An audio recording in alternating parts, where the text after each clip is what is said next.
اهدنا الصراط المستقيم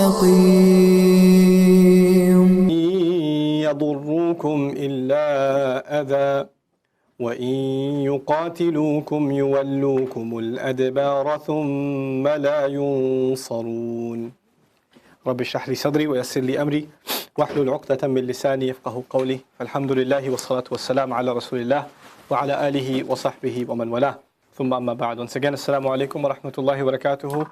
We are on ayah number 111. And I said before we start that I'll say a couple of things about Amr bil Ma'ruf and Nahi anil Munkar, the concept. It is a very heavy concept in Islamic studies, and it has very many implications at the individual level, at the family level, at the communal level, and then even the geopolitical level. It has, multiple levels of implications, which is why it's important to understand this subject and engage in a thorough study of this subject, because a lack of deep understanding of this topic can lead people to some very drastic conclusions and some very misuse or misguided applications of what this term means and how it's supposed to be applied in society. Which is why a discussion of, first I made you a little bit aware of al-ma'ruf and al-munkar, first and foremost, because it cannot just be applied to any aspect of our deen. It's al-ma'ruf and al-munkar. And that's a deep study in and of itself, what that refers to and how we're supposed to implement that and execute that. Second of all, it is something that is first and foremost initiated at the individual and family levels. We live in a world, but all of us so it's called alam, but all of us have our own dunya. So your dunya is different from my al-hayatul dunya li, تختلف من حياة الدنيا لك, al-hayat al-dunya lak. My worldly life is different from your worldly life. My dunya includes my kids, my wife, my family, my friends, etc., etc. Your dunya has your own set of challenges, your own set of blessings, etc. We all share the same alam. The world we share is the same. Now, the first application of, enjoining, suggesting, commanding, advising good, and getting people to get away from evil, the first instant of that is in your personal life. Within family, within yourself, a struggle within yourself, a struggle with your own family and close friends, and how to, to live by that. And at that level, if we understand how to implement that at that level, then the next levels will be rectified automatically. When you give somebody advice, it can almost always be seen as an act of self-righteousness. It can almost always be seen like, who are you to tell me? Okay? So one has to come across or come to a very tactful way of engaging in this blessed act of Amr bil Ma'ruf and Nahi anil Munkar without coming across as arrogant, one, and two, without becoming arrogant. Because when you get used to telling people what to do or giving them advice, and especially in matters of religion and ethics and goodness, etc., then it's very easy to start becoming self-righteous. It can happen without you even realizing it. It reminds me of the wasiyah that Luqman radiallahu anhu gave to his son. It's actually very interesting that the sequence of advice that he gave to his son, and he did say, أَقِمِ الصَّلَاةِ وَأْمُرْ بِالْمَعْرُوفِ وَانْهَى عَنِ الْمُنْكَرِ. He told his son, establish salat. And of course, this is before the Prophet ﷺ. This is before, and it's, we don't even know what form of salat that was, but the essence of it is one. Salat comes from sila, connection. Establish the form of worship that connects you directly to Allah. So the establishment of salah means you'll be directly spiritually connected to Allah Azza wa Jal. What that means is you'll benefit, it'll be like you'll get to appreciate light, guidance. Establishing salah, what that does is it helps a person appreciate guidance. When they've tasted it for themselves, truly, then they can't help but want to give that to somebody else.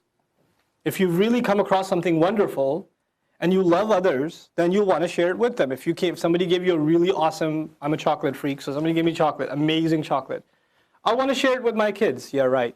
But I might give them a little piece, right? If you appreciate something good, you want to share it. She's like, no, yeah. I got it. Forget it. That chocolate I promised you from England, not gonna happen. Okay, so but if you appreciate something good for yourself, you want others to know about it. You'd want others to taste it. So the natural consequence of aqim as-salat in the ayah is wa'mur bil ma'ruf wa nahy anil munkar. So Luqman tells his son, establish salat, And what will naturally happen then? You'll command good and you'll forbid evil. I'm just using good and evil as oversimplifications because I've already talked to you about al-ma'ruf and al-munkar. And I'm assuming you'll keep those meanings fresh in your mind. Okay? Now what does the next ayah say? وَلَا تُصَعِّرْ خَدَّكَ لِلنَّاسِ in Surah Al Luqman. He says, command good, forbid evil. لَا تُصَعِّرْ. I'll give you the visual of لَا تُصَعِّرْ. What is that? This is khad. This is khad. تُصَعِّرْ خَدَّكَ. What does that mean? لَا تُصَعِّرْ خَدَّكَ. Don't swell your cheek. Don't do that at people. لِلنَّاسِ. وَلَا تَمْشِي فِي الْأَرْضِ مَرَحًا. Don't walk around the earth with pride. Both of those expressions refer to what sentiment? Arrogance. What is Amr bil Ma'ruf and Nahi anil Munkar have to do with arrogance? Well, if you get used to doing it and you don't see results with people, these people are useless or whatever, that in and of itself is a manifestation of what? Of arrogance, of pride. Don't do it. It's very wise. That's why Allah says, وَلَقَدْ آتَيْنَا لُقْمَانَ الْحِكْمَةَ. It's full of wisdom, that advice. Even the way it's sequenced is wise. And you know, when you give someone advice and they don't listen to you, what will that make you? It'll make you angry. It'll make you scoff at them. And then, you know, have you seen someone who gets really angry? What do? They're in the middle of a conversation, they hear something that really makes them angry. What do? Huh? They walk off. And I skipped something. وَأْمُرْ بِالْمَعْرُوفِ وَانْهَى عَنِ الْمُنْكَرِ وَاصْبِرْ عَلَى مَا أَصَابَكَ. Learn to be patient. You will get angry when you do command good and forbid evil. Again, meanings are fresh in your mind. People will say things to you. People will respond to you in a way that's very disrespectful, disregarding of what you're saying. People are not going to make light of what you're saying. It will happen. No human being likes that they give someone something, they give someone advice or talk to them, and what they're saying is being ridiculed. No human being enjoys that, Muslim or non. So it's natural for you to get angry. But when you do get angry, remember what the next step is? وَاصْبِرْ عَلَى مَا أَصَابَكَ. And if you don't have sabr, you'll be swelling your cheeks at people, you'll be walking on the earth with pride. And then Allah mentions, if you really lose your temper, what happens? People walk off, they storm out. You ever see that? People storm out of a room. Or people start pacing when they're angry, right? They have a kind of aggressive walk. He says, وَقْصِدْ فِي مَشْيِكَ. Balance your walk. Keep your walk balanced. وَغْضُضْ مِنْ صَوْتِكَ. And lower your voice. What do people do when they lose their temper? And that is a manifestation of arrogance. Their pride is hurt, so they're going to yell out. And then Allah compares that angry person who raises his voice to who? To what, rather? Inna ankara al-aswat la sawtul hamir. What's hamir? It's very interesting that Allah used the donkey in that parable. It's something that requires reflection in and of itself. A donkey in old times was an animal you load stuff on. You travel with it, and you just pile stuff on it. Piles and piles and piles and piles and piles. Even the Bani Israel were told, كَمَثَلِ الْحِمَارِ يَحْمِلُ أَسْفَارًا. It carries volumes of books, the donkey. Okay? So a donkey's loaded up with stuff until you pile so much on it, it can't take it anymore. What does it do? It makes a nasty voice. I won't do it. I can do it, but I won't. Okay? So, I'm pretty good at it, actually. So, camera's running, you know? So, okay. So, people just make a YouTube clip out of that. Ustad Nouman gives an epic khutbah. And just take that, you know, the blank, and then it'll be a 2-second video clip. It'll go viral. So, and what's the idea? The donkey can't take it anymore, so it makes that nasty sound. Well, that's being compared to a human being, isn't it? You said stuff to me, you tested my temper, you've said things, I've taken it, and now I can't take it anymore. Allah says it is at that point when the animal goes whatever it goes, you're supposed to say, well, this is the time where sabr begins. That's not the time when your sabr is over. Oh, everything before this you could have handled, so your sabr wasn't tested yet. It's when things got out of control, that's when sabr happens. That's when sabr happens. So it's an incredible parable between what, you know, I can't take anymore. That's why I don't have any more patience. That's exactly the test of sabr itself. Awwalul ghadab. Let's see. I heard something somewhere. Some Arab said something. Awwalul ghadabi junun wa akhiruhu nadam. Right? The first manifestation of anger, first part of anger is insanity. And at the end of it, you finally feel ashamed. Awwalul ghadab junun wa akhiruhu nadam. Anyhow, coming back to these ayat, Amr bil Ma'ruf and Nahi anil Munkar I should make sure for myself and you for yourself, especially when we do it within family and friends, etc., and even on the public platform, that we don't become self-righteous. That we don't forget that this applies to us as much as it does to someone else. It's a really important component of all of this, that we don't forget that. And we also don't forget that not every little thing is Amr bil Ma'ruf and Nahi anil Munkar. You don't have to go to the guy praying next to you and say, by the way your finger was moving, it's like totally haram. And you're distracting me. I thought you were pointing at me. Don't do that. Okay? You don't do that. Leave people alone. That's not Amr bil Ma'ruf and Nahi anil Munkar. You're not doing anybody a favor with that kind of stuff. First it's يَدْعُونَ إِلَى الْخَيْرِ. Then it's وَيَأْمُرُونَ بِالْمَعْرُوفِ. Then it's وَيَنْهَوْنَ عَنِ الْمُنْكَرِ. There's a process. There's a way in dealing with people. We can't forget we're dealing with human beings that all have their own backgrounds and baggage and situations that they have to deal with. Shukran lakum. Okay. So now we move forward. Allah said, had the people of the book only come to Iman, it would have been better for them, but most of them are corrupt. Now their corruption, which has been described in the previous surah and in this one, is their opposition to the Messenger sallallahu alaihi wasallam and their opposition to the Muslims. And they made a lot of conspiracies. They helped mushrikun, they equipped mushrikun of Makkah with different kinds of arguments that they could make with the Prophet sallallahu alaihi wasallam, and a lot of backdoor kind of stuff was going on. So the Muslims were worried about it. So Allah gave the Muslims a relief. Look, I've given you a task on what to do. Don't worry about what they're doing. لَن يَضُرُّكُمْ. They are not going to be harming you at all. إِلَّا أَذَى. Except causing you some pain. Al-adha juz'un min ad-darar. Darar, harm, لَن يَضُرُّكُمْ. They won't harm you, except one kind of harm, causing you a little bit of pain here and there. Adhan. Okay? In other words, they will say hurtful things. They might be able to hurt you in some instance or another.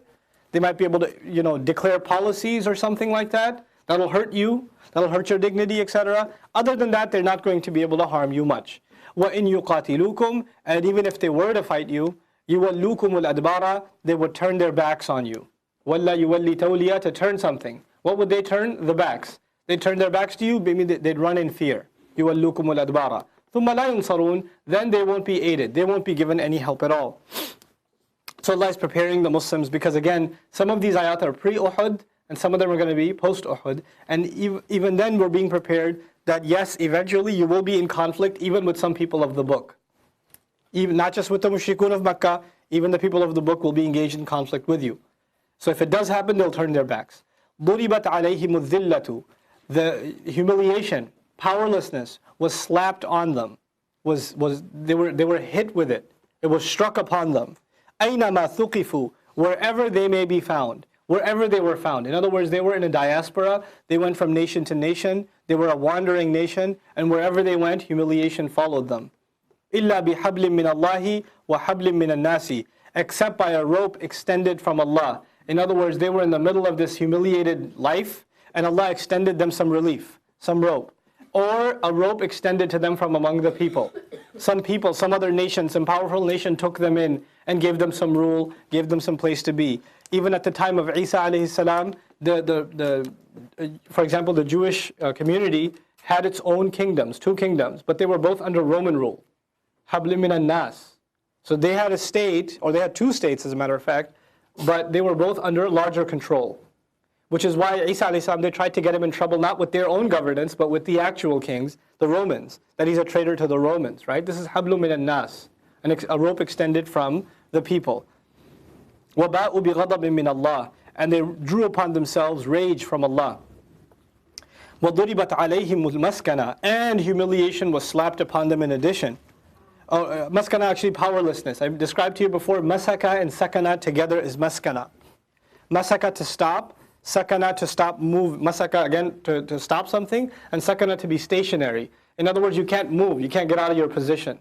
You're stuck somewhere. This is why a miskeen is someone in a financial situation they can't get out of. That's why they're called miskeen. Okay? So their maskana was slapped upon them. ذَلِكَ بِأَنَّهُمْ كَانُوا يَكْفُرُونَ بِآيَاتِ اللَّهِ. That is because they used to disbelieve in the miraculous signs of Allah. وَيَقْتُلُونَ الْأَنْبِيَاءَ بِغَيْرِ حَقٍّ. And they used to kill prophets. Now Anbiya is used. In Surah Al-Baqarah you saw Nabiyyin was used. Here Anbiya is used. Nabiyyin is what's called Jam'a Mudhakkar Salim. Una, ina, ina. Jama' Mudhakkar Salim. Anbiya is Jama' Mukassar, broken plural. Right? The broken plural is considered more than the Mudhakkar Salim. So when you say Nabiyuna, it's less compared to Anbiya. So here is a reference to more prophets. Here is reference to more prophets than it is in Surah Al-Baqarah. Why? Well, because here the focus is on the Christians. And so it's actually including more. Because there the conversation was almost restricted to the Jewish community. So it's up to a certain point. But here it includes the Christians. So there's more inclusive discussion with the people of the book. So Al-Anbiya is mentioned here instead. بِغَيْرِ حَقٍّ, without any kind of justification whatsoever. There was بِغَيْرِ الْحَقِّ. Here now it is بِغَيْرِ حَقٍّ. This is the second time it's coming in the surah. بِغَيْرِ حَقٍّ here implies there was no imaginable justification they possibly had. None that was revealed, none that they could even offer you themselves. ذَلِكَ بِمَا عَصَوْا. All of that humiliation and powerlessness was slapped upon them because they disobeyed. وَكَانُوا يَعْتَدُونَ, and they constantly crossed lines. اعتدى يعتدي اعتداء فهو. Let me see. معتد. معتد. معتد, the one who crosses a line. أعدى يعدو, or عدو, even to animosity. Cross a line out of animosity. So وكانوا يعتدون. They used to continually cross lines, cross restrictions. ليسوا سواء. However, even though Allah says they were humiliated, they were slapped with humiliation, wherever they went they had to get an extension either from Allah or from the people, all of that's true. Still, ليسوا سواء. They're not all the same. Don't paint all of them with the same brush. من أهل الكتاب أمة قائمة. Even out of the people of the book, there is in fact a standing nation. A nation unified that stands upright. You know, this is the surah that says قائما بالقسط. We read that before, a description of Allah, standing by justice, doing justice.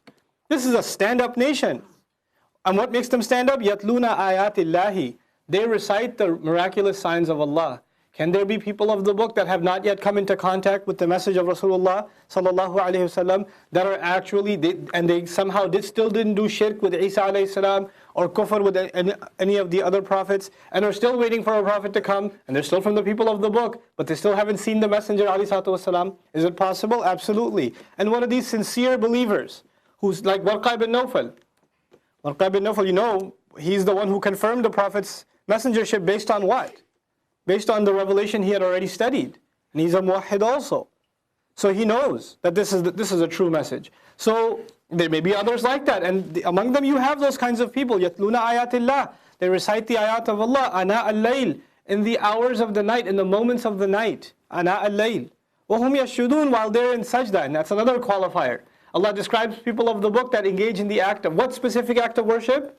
Sajda. Sajda has pretty much died in most factions, in most denominations of the Christians and Jews. But there are some very few left in the world that actually still engage in the act of sajda. According to some deriving from the Quran, in their salah, in the salah that was revealed to Musa alayhi salam, the sajda came first and the ruku' was second. Unlike ours where the ruku' is first and the sajda is second, which is why when Maryam alayhi salam is spoken to, wasjudi warka'i, she's told make sajda, make ruku', not make ruku' or make sajda. The sequencing was altered. Anyhow, وَهُمْ يَسْجُدُونَ. And they engage in sajda.